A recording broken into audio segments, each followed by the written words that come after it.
जय छठी मैया। आप लोगों को मेरे चैनल में स्वागत है। छठ का गीत अच्छा लगे तो कमेंट करके बताइएगा।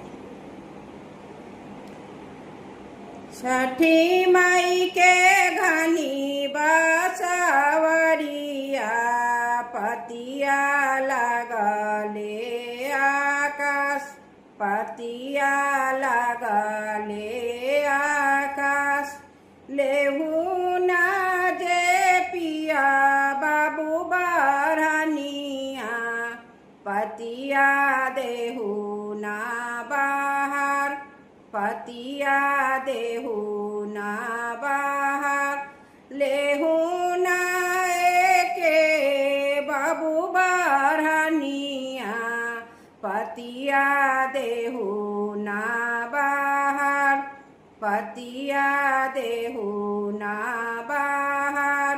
जुगे जुगे जी हे रे सेवा का, पतिया दिहाले बाहर, पतिया दिहाले बाहर। सूरज मल के घनी बसवरिया पतिया लगले आकाश, पतिया लगले आकाश। लेहू ना पीरिंसा बाबू बरहनिया, पतिया देहू ना बाहर। लेहू ना मानिया बाबू बरहनिया, पतिया देहू ना बाहर। लेहू ना लाडुआ बाबू बरहनिया, पतिया देहू ना बाहर।